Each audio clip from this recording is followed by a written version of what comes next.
Hello, hello. Welcome back. Hey, hey guys, Hello. what's up? How are y'all doing today? Good. How you doing? Doing good. So before we start talking about the shears, because we do have some Exorcist 3 shears to show you guys today, we do want to talk a little bit more. Again, we know why we don't ship internationally, but we're going to talk about it again because it seems like we need to be educating people one more time. We don't ship internationally because we legally cannot ship internationally On most things. on most things. On Exactly. most things. So yes, this comes up a lot, and you guys sometimes see how it's vexing, and it makes it we all look uncomfortable talking about it. It's because it's not like we don't want to ship internationally. So we've talked about this where we see it on social. Inevitably, we'll show something new off, and there will be the comment, "Shame you don't ship overseas. Shame you're not going to ship it to UK." You know, there and some of them have a little more tone than that. Some of them get a little sharper tongue than that in emails and private messages and that sort of thing. And people really do take it personally. So we're going to spend a little more time with it today and be just as precise as we can with the details.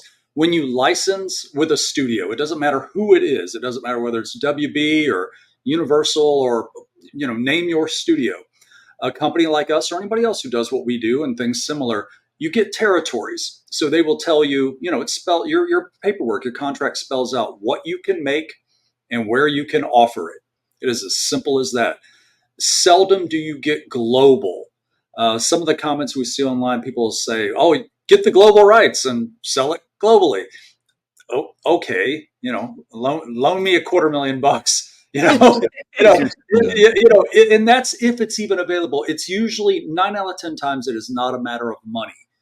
Yes, all the agreements, all the licenses are expensive anyway, but 9 out of 10 times, right, guys, we couldn't buy global if we wanted to. And think about it from the studio's position. We have counterparts all over the globe who do similar things. There are guys in Australia who make movie prop replicas and collectibles. There are guys in Japan, and of course there are studios and offices in all those places too.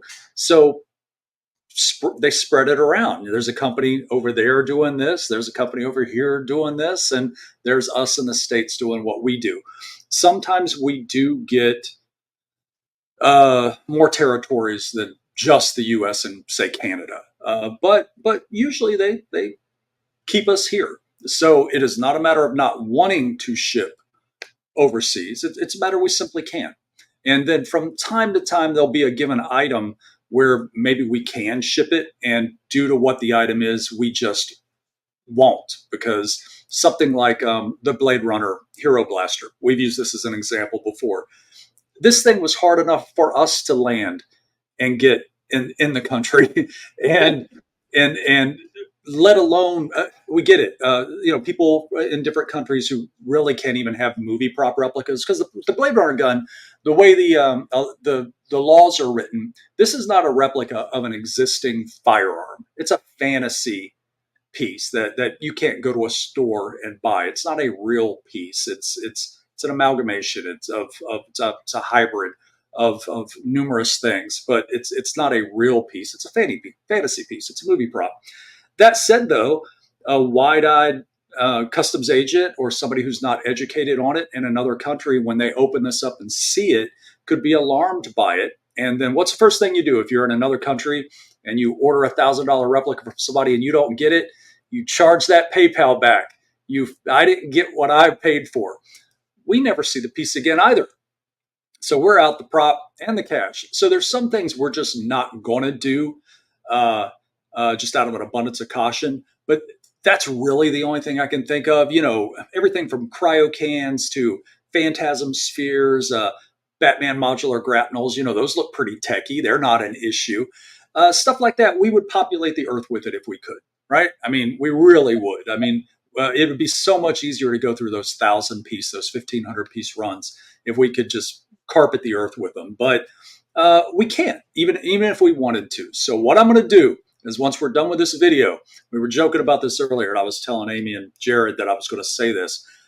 the 15 or 16 of you that are watching this video, Hi, I guys. that's right. I am duly deputizing you right now that if you see somebody on our socials throw out anything along the lines of how come you don't ship to so and so, I'm empowering you. Take this link and throw it right under their post. Share your knowledge, educate the masses. And I'm going to keep an eye on it too. I'm not going to do it with everybody, but I'm going to randomly pick a couple of people if I see it. I'll send you some. I'll send you some cool shit if I see that. I mean, stuff. There you go. I'll send you some cool stuff. But um, yeah, that I think is my final word on why we don't ship overseas. Now, you guys need to elaborate, add to it, so we can bury the point. Yeah, Let's it's not nail for it down. lack of wanting. We definitely want to be able to ship to anybody who wants our product. But Yeah, like you said, there are legal barriers that are set up in our contracts. I like the way that They sounds. are there. These licensors are protecting the interests of other licensees that might have that territory, and they don't want to cross the streams, so to say, of Love it. having similar product in the same market made by two different people. Because one of those manufacturers is going to get upset. Why are they selling here? It's to protect them. It's to protect us, and those are the rules we have to play by. Yeah, and we don't like it when it's done to us. We Yeah, we don't like to spend a lot of money on a license and then have a given item that we put a lot of work into and make it as best it can be, only to here comes so and so from another part of the globe offering the exact same thing. yeah. It confuses the market. It can bastardize an otherwise popular property. So we don't like it either. But like I said, some of our stuff we do have further reach than others, and you'll see it when we do. But I always say yes. If we could just blanket the earth with what we do, we would do it. So, Amy, you got anything else on that? Because you're the one who fields this stuff more than anybody. You are the one who gets the bulk of the heat for this kind of thing. So, Well, and it's mainly just a reminder to everyone that it's not us. And please don't feel like it's our responsibility to break those rules because it's not, and we're not going to. So we love it that you guys want the product, and it does break our hearts to hear somebody in a different country wanting it and we can't ship it to you. It really does. It hurts my soul to have to field some of these emails and have to tell somebody, I know that you want this, and I know that you've wanted this cryo can since you were 8 years old. I'm so sorry that I can't send it to you, but I'm not going to risk losing our universal license just to make you happy.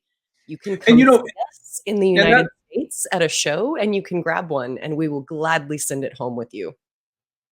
and there's numerous creative ways you guys can track stuff down too. But Amy's right. It sounds a little. It's not hyperbole, to say we could lose a license. We could be fined. I mean, there are consequences for us because I know Major Amy gets. I know Amy consequences. gets some people who try to twist her arm and stuff. So you guys be good to my girl because she can't do anything about that. And then she's got me barking at her if she's come to me before. Well, can we? And I'm like, no, no. She'll come to me with any number of different scenarios. So Because we I'm a want to do bleeding it. heart and you guys know it. Yeah, Amy will fight for stuff sometimes, and but no, it's not her. We wish we could do it. So I think we've. I don't want to belabor the point here. I think we've said enough about that. So let's get into some good stuff. But you know what? I wasn't planning on getting into this, but let's go ahead because I've talked about it recently. It's right along the. It has to do with licensing and rules and just things I don't like and stuff that's bugging me lately. Um, all right, so we'll come at it this way, as everybody's like, "Oh God, what's he Yeah, gonna what, do?" what you got? Let's talk about the overuse of the words prop replica. Um, in my mind, when I see a product advertised as a prop replica, that means that is an exact replica of that which is used on screen. To me, that is a prop replica. Any deviation of that is a toy.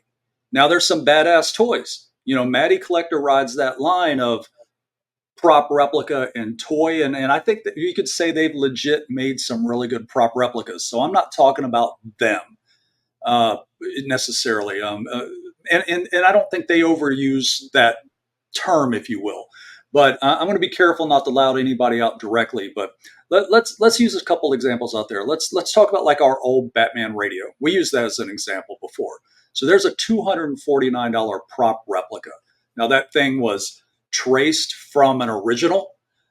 We went as far as we were so detailed with that we used the brass antenna, the miscellaneous metal parts as they lie on the original prop. The only thing we didn't do was make it in wood, because you got to bring it a little bit up to speed on what your mind's eye thinks it is. So you don't want a big chunk of wood with wood grain in it when you flip it over and a taped on battery lid like the original. But I'm exaggerating a little, but it is wood. The point is, that is as close to a bat radio in one's mind's eye as you could get what we produce. Now, it comes at a $250 price tag. That is a prop replica.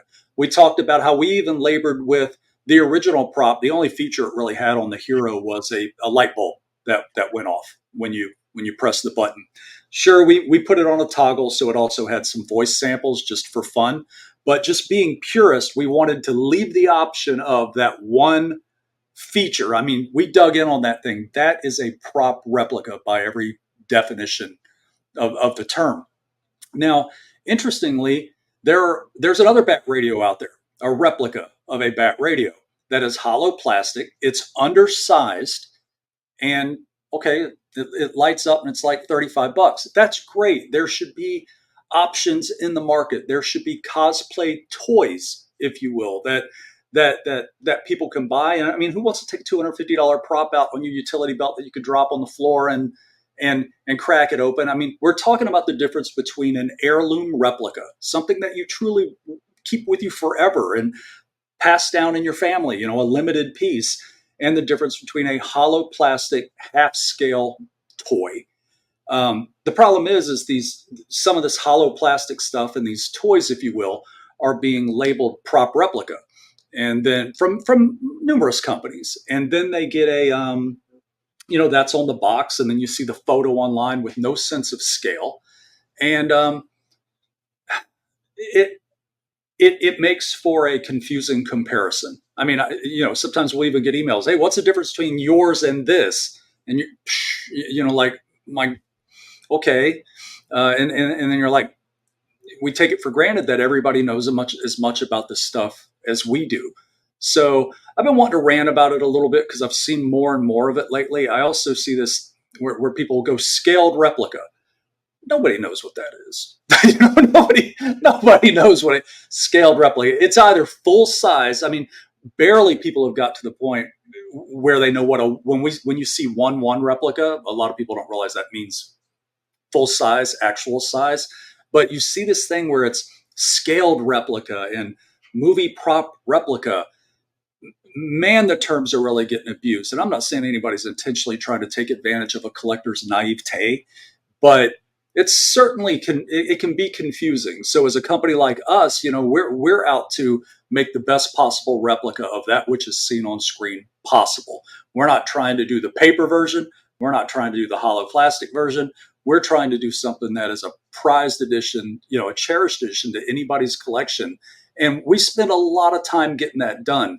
So it's frustrating, usually 9 months on the average, just so everybody knows. That's what it takes from concept to palette, sometimes longer. I mean, stuff like the Lost Boys bottle, we've talked about that. That's 2 years to make that.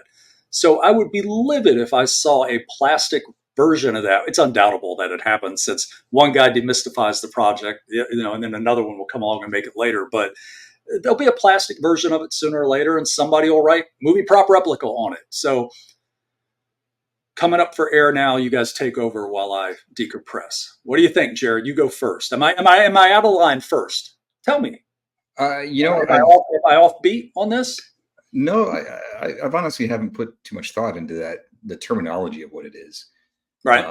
Maybe that's because I'm just aware of the marketplace, and I kind of know what those differences are, and I see it and I go, oh, okay, yeah, I know they put prop replica on it, but it's more of a cosplay toy item, a lower cost alternative. But to me, a prop replica is something that it has an imbued perceived reality to it. It's what's seen on film. It's what the characters interact with. So when you say like the bat radio, yes, it's made in metal. and there's that sound effect file for it. I think that puts you in the world of Batman and how he used that and how it would have felt if the real Batman had picked it up rather than the actual prop. It was made out of wood. It probably just had a very simple lamp that went on and off. That's how the real prop functioned. When the cameras were off, when everybody went home from the set and it was put on a rack, that's what the prop was. The perceived reality of that to every viewer and every fan of that is this was a high-tech piece of equipment. It was metal. You turned it on and sound came out of it. It was real, as close to real as it could be. And I like how we can bring that sense of reality to certain props where they come alive in a way that you see it on film rather than just as it was on set during that particular day of filming, which I think we all know. We've been around real props. We've been around film sets probably. The props that are on film that are used in filming are usually very, very thrown together. And this is not anything to say bad about props or prop makers. They're dealing with very small budgets, very short timelines. What they come up with that quick is amazing, but they are meant to last for a few days of filming at most, maybe a few weeks. And they have to make multiple versions of them because a lot of them get damaged, broken. There's stunt versions, there's hero versions. They're dealing with a lot to get this filmed and into production. When we come in and we make it, we do want to idealize it a bit and make it more what the viewer sees.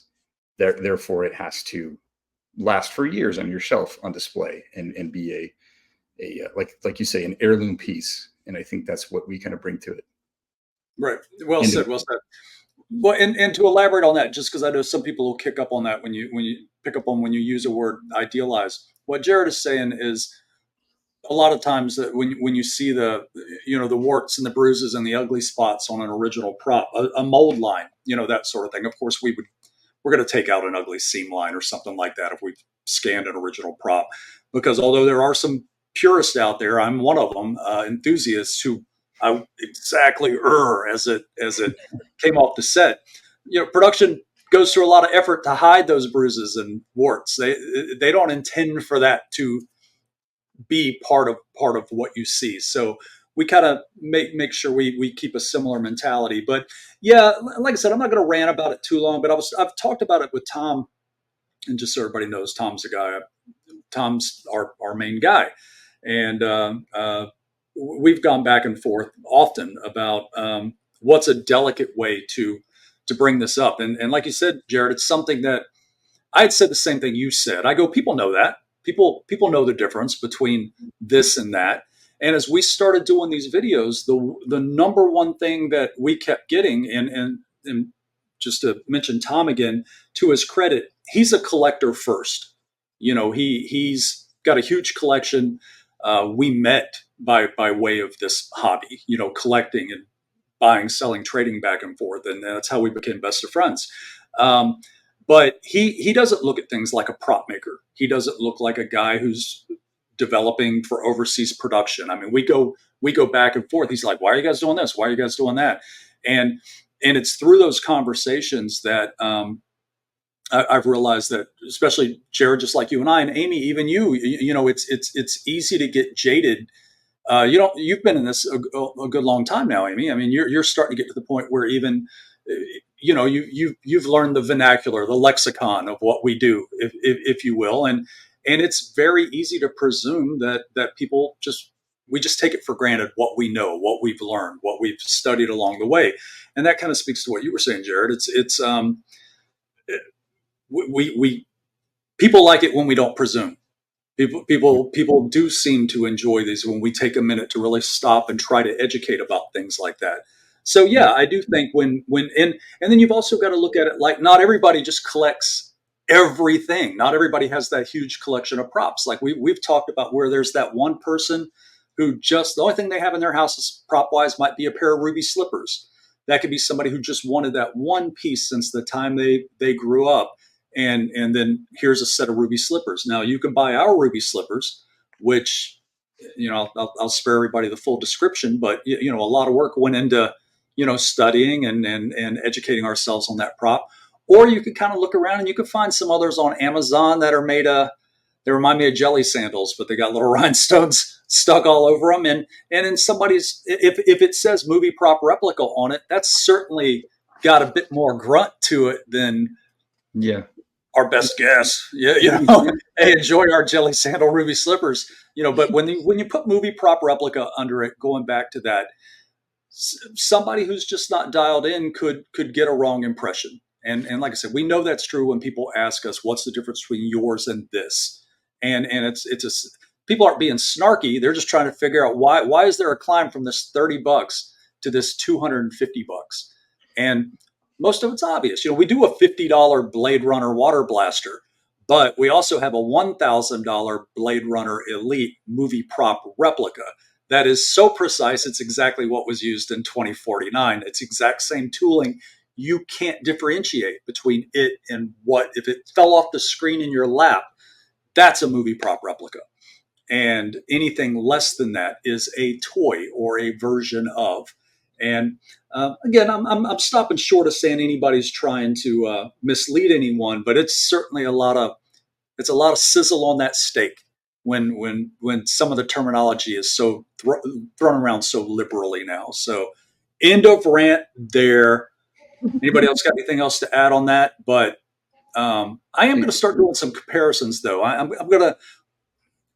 And the other part of this, if I seem agitated about it, and I know you guys know what it's born of, some studios, I'm just going to say it, they over license certain pieces.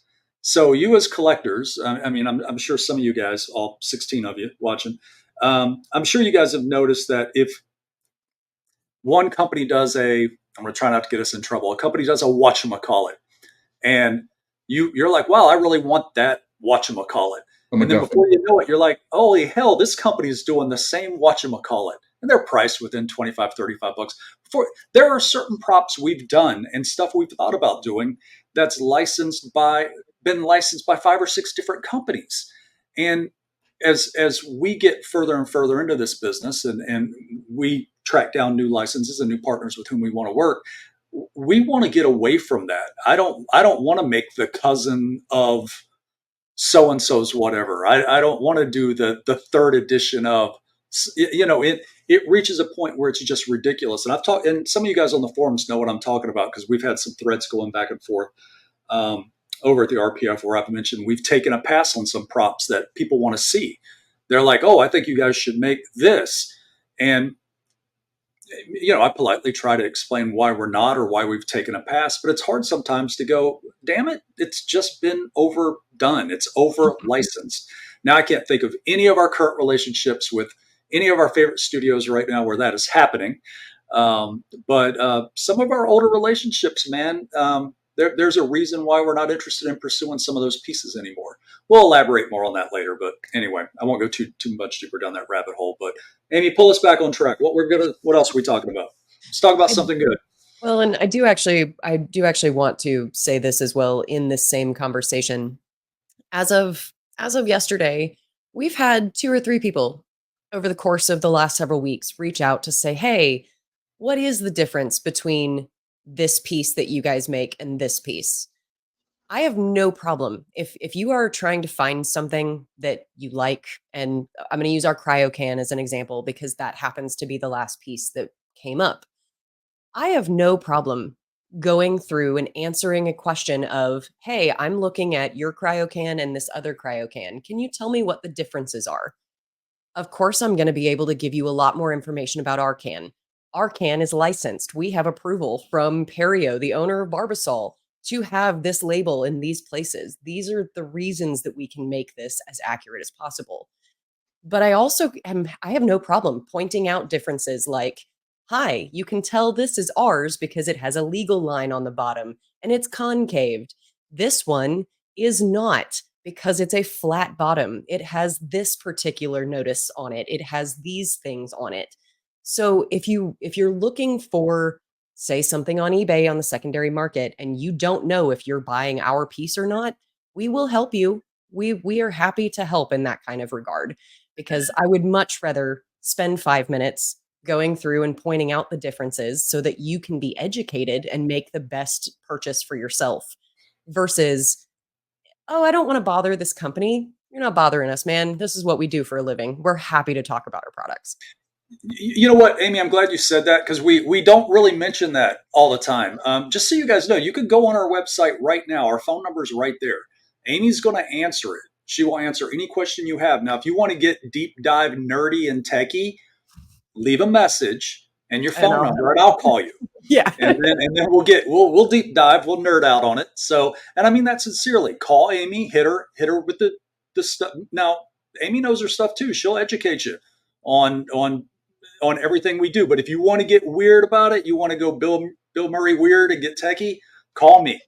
I will deep dive and geek out with you.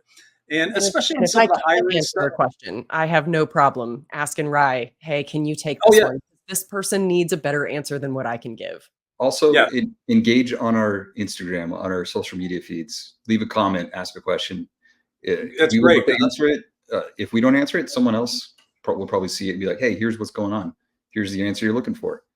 Yeah. We'd love to see that in kind of engagement on our social media platforms. Yeah, and thanks for mentioning that, Jared, because again, I should mention that more, but you're always good about bringing it up. So thank you. But yeah, whether you want to reach out to Amy, you want to get deep on something with me, I get it, especially on some of the more expensive items like the Hero Blade Runner blaster. We'll talk about that again. We sell so many of those at expos, at conventions. I mean, when we first started doing shows with those, and we're always trying to plan out how many of these were taken and how many of that were taken. I'm learning. I never take enough Hero Blade Runner blasters. And the number one reason is it's one of those things you look at it online, you're like, man, this it's pretty dope. It looks great. But until someone plants one in your hand and you can fiddle with it and pull the magazine and open the cylinder, that's when you get infected. That is when you're like hit with the fever and must have it. And sometimes it's tough to really convey that online, regardless of the videos or the pictures or whatever. So again, if you're hung up or you're just thinking about stuff like that, again, leave a message with Amy. I will call you and I'll talk your ear off about it. So good job on that. And then to Jared's point, mention it online, pull it up on the socials. Somebody will chime in and give you an honest opinion, because that's the other thing. It's right. It's one thing to hear it from us. Of course, we love everything we do. Of course, we've got the most beautiful and intelligent children. Of course, but mention it online. We kind of cater to the most ardent group of collectors under the sun. They're going to tell you if we drop the ball. They're going to tell you, I wish they did this, or I love the way they did that. I always pick on Sean Clark, who's become a friend. He was brutal on us that one time. I wish you guys did this with certificates and that. I mean, I had to educate him and set him straight a little bit, but he had some good points. And we like hearing about that. And then we also are quick to give explanations to, again, try and share our thought process on this sort of stuff. So, I didn't want to go too far sideways on that. I'm watching the clock, so this is probably a good time to jump right into tell them about it, Amy. We are creating the Exorcist 3 Shears. I like the way you did it with a certain menace. It's kind of menacing, little. Those things terrify me. I'm so worried about this. I don't know. What's scary about that? I don't know. Let's see. Just to give you guys a sense of scale. Let's. Those are way bigger than I thought they were. Right? It's so tough. We put a picture of these online just the other day, guys. And whenever for fans of the movie, so I know a lot of people are like, what the hell are these things? So these are the murder weapon, or the shears from Exorcist 3. Everybody knows the scene of duck, duck, duck, don't snap, from the film. But we love a lot of horror movies. And, like I've said before, we try to give the things we enjoy some love, even if it's obscure, like Exorcist 3. But this is one of those, man, that's a grail piece for a lot of horror fans right there. And the file for these, Tyler got them from the original prop maker for the film. So the original prop has been lost to time, and some of the notes Tyler had shared with me were, they barely worked on set and that sort of thing, of course, and then they were ultimately destroyed or something like that. But the original prop maker, and I will get his name and all of his info. Of course, this thing is so much in its infancy right now, so forgive me. But I will get all that info and we will share it because it really is a beautiful design. It's got that, we've talked about it, almost has that medical Civil War-esque, if you had to do a quick amputation, it's got that look about it. But this is an all metal machine piece. The P on the back is just a office note here. This one was hand polished aluminum, and then we've also played with some options, like are we going to do them in a nickel plated finish? So we're still at that phase. We're actually, if truth be told, we're still trying to decide if we actually are going to bring them to market. So if you guys like this sort of thing, tell us all about it. Hit the comments. This spring is just something that is just temporary. The one will stick on there will be a little meatier. But something like this, we are toying with the idea of maybe a 250 piece run, something very small. So we're just not sure if we're going to get there. So we're going to vibe the market, see what you guys say in the comments. Share some of this with some friends who are more active on some of the horror boards and that sort of thing, so they can spread the word about them. So based solely on the input we get from you guys is going to decide whether we do these or not. Sound off. Get on Instagram. Get on Facebook. Tell us. Yeah, really chime in about it. And the reason I love this angle, because the interesting thing about it, when we started studying these, every shot you see of them practically in the film is a weird in-your-face forced perspective like that. And then, like Jared was saying, he's not seen these in person yet, so it is tough to appreciate. I mean, these are big. Get it? Was Exorcist 3D when it came out of the theaters? It damn well should have been, right? Right. Just for that, those angles of it coming out and everything. And it sounds like no, I don't believe it. I don't believe it was. I just remember it being creepy. The whole Exorcist franchise freaks me out anyway. So I'm I mean, damn. But I tried rewatching that movie so many times. You asked us to a couple of weeks ago, and I literally started the movie another 5-6 different times, and I can't do it. It freaks me out. But it's funny. Whenever we do a project, I mean, we've got to like it to some degree to even get this far. But yeah, the prototypes here have been a while in the making. When they actually came in, again, in different finishes and everything, I'll get some more info together for you guys so you can see them in different configurations.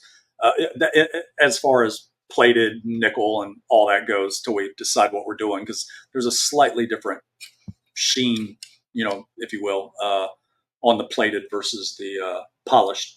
But so both metal, of course. Those are the aluminum. Those are the polished aluminum you've got? Yeah, that's the polished aluminum. Wow, those look great. Yeah, it feels like a weird ass weapon that shouldn't be. It feels unholy. It's messing with the old Catholic in me.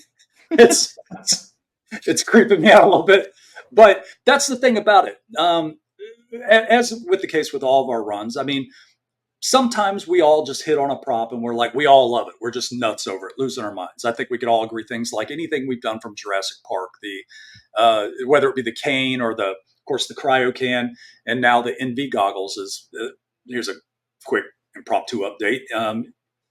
Those are in production and coming soon. And we're all crazy for it. Every time we get an update, we're just all nuts in-house over it. Now, something like the Exorcist shears, we're all like, okay, those are cool. Some of us like it more than others, and I'd be one of them. I was lukewarm on it, to be honest. Like, all right, we'll do it because I think the market's there. It's niche enough to justify 200 or 250 pieces that are the price points we're flirting with. But did I love it? No, because it's creepy, and I like creepy things. It was just uber creepy. But when it came in and I took it out of the paper, I mean, Sean would tell you if he could chime in now, but you don't have to, Sean. But anyway, I fawned over it for days. I mean, and he did too, and he didn't know what the hell it was. He's like, that looks awesome. And I mean, you guys know I went off, right? Over it, how cool it was. So now I kind of want one. But I mean, I guess I might as well say, since we're kind of soliciting opinion on it. So it's an all machined aluminum piece. It's really expensive to produce. It's going to have a beautiful finish on it. We'll do something cool with the packaging, but crazy limited. Again, 200, 250 pieces. with a price point. I mean, I'll throw it out there. Don't hold my feet to the flames on it, but I'm going to try to hit it around $499. Try. So again, it's friggin' huge, and there's a lot of people labor in something like that. Machines aren't just chewing this up and spitting it out like that. There's a lot of hands that touch something like this through the course of production to get it to where it is here and into a box. And this is probably a good place to wrap this up. I've got another video that I'll put up sometime next week where I kind of recorded myself just QCing some stuff and what we look for when we're QCing. And we talk about how we manage expectations with a prop on everything from price to its final look and, once it's in the box. But yeah, for now, just a quick teaser on the Exorcist shears. We are, of course, already licensed with the IP holder to do these. So that's done. And we've got some other ideas. They're a great group. And we might be showing some other things off from them as we dig through their catalog a little bit. But for now, the prototyping is done. It's a matter of choosing the finish and how many of these we might do. But I also don't want to live with a bunch of these in the warehouse. Just being completely honest, I don't want to be giving these out with fruitcakes 30 years from now, at Christmas to people. So let's big. What's that? They're going to be big boxes. Yeah, that's the other rival the Lost Boys bottle box in size for sure. Yeah, Jared and I were talking about that yesterday about all the runs we've got coming and just simple things like that. Warehouse space conversation for another day because I'm trying to keep us short. So that's all I got. So we covered some bases there. We went through some stuff. You guys finish it up. I'll shut up and we'll get out of here. Oh man, I'm looking forward to seeing those at a chiller show or some Fangoria show. I think those would be killer. Everybody would love those. That's the place to share them. That's the place to get into it. Amy, you got anything else on them? Or are we done? No, I think we're good. You guys let us know how you think.